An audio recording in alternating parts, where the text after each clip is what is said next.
manna and quail from heaven. Then the whole community of Israel set out from Elim and journeyed into the wilderness of Sin, between Elim and Mount Sinai. They arrived there on the 15th day of the second month, 1 month after leaving the land of Egypt. There, too, the whole community of Israel complained about Moses and Aaron. "If only the Lord had killed us back in Egypt," they moaned. "There we sat around pots filled with meat and ate all the bread we wanted. But now you have brought us into this wilderness to starve us all to death." Then the Lord said to Moses, "Look, I'm going to rain down food from heaven for you. Each day the people can go out and pick up as much food as they need for that day. I will test them in this to see whether or not they will follow my instructions. On the 6th day they will gather food, and when they prepare it, there will be twice as much as usual." So Moses and Aaron said to all the people of Israel, "By evening you will realize it was the Lord who brought you out of the land of Egypt. In the morning you will see the glory of the Lord, because he has heard your complaints, which are against him, not against us. What have we done that you should complain about us?" Then Moses added, "The Lord will give you meat to eat in the evening and bread to satisfy you in the morning. For he has heard all your complaints against him." What have we done? Yes, your complaints are against the Lord, not against us. Then Moses said to Aaron, "Announce this to the entire community of Israel. Present yourselves before the Lord, for he has heard your complaining." And as Aaron spoke to the whole community of Israel, they looked out toward the wilderness. There they could see the awesome glory of the Lord in the cloud.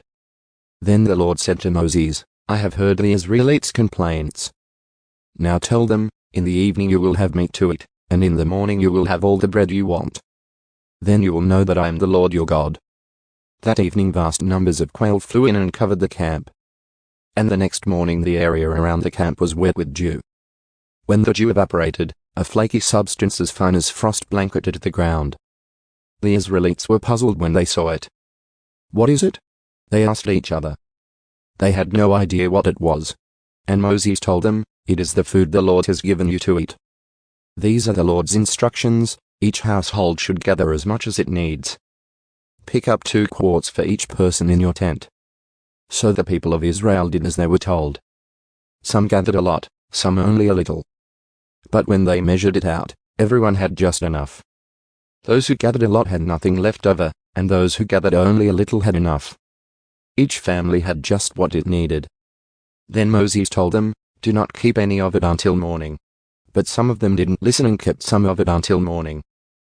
But by then it was full of maggots and had a terrible smell. Moses was very angry with them. After this the people gathered the food morning by morning, each family according to its need. And as the sun became hot, the flakes they had not picked up melted and disappeared. On the 6th day, they gathered twice as much as usual, 4 quarts for each person instead of 2. Then all the leaders of the community came and asked Moses for an explanation.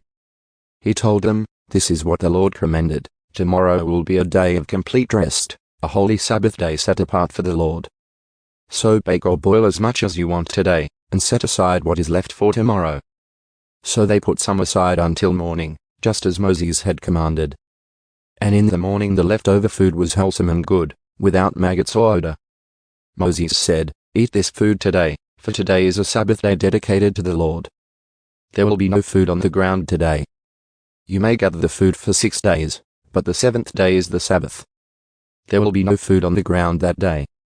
Some of the people went out anyway on the 7th day, but they found no food. The Lord asked Moses, "How long will these people refuse to obey my commands and instructions? They must realize that the Sabbath is the Lord's gift to you. That is why he gives you a 2-day supply on the 6th day, so there will be enough for 2 days. On the Sabbath day you must each stay in your place. Do not go out to pick up food on the 7th day." So the people did not gather any food on the 7th day. The Israelites called the food manna. It was white like coriander seed, and it tasted like honey wafers. Then Moses said, "This is what the Lord has commanded, fill a 2-quart container with manna to preserve it for your descendants. Then later generations will be able to see the food I gave you in the wilderness when I set you free from Egypt." Moses said to Aaron, "Get a jar and fill it with 2 quarts of manna. Then put it in a sacred place before the Lord to preserve it for all future generations." Aaron did just as the Lord had commanded Moses. He eventually placed it in the Ark of the Covenant, in front of the stone tablets inscribed with the terms of the covenant. So the people of Israel ate manna for 40 years until they arrived at the land where they would settle. They ate manna until they came to the border of the land of Canaan. The container used to measure the manna was an omer, which was 1/10 of an ephah. It held about 2 quarts.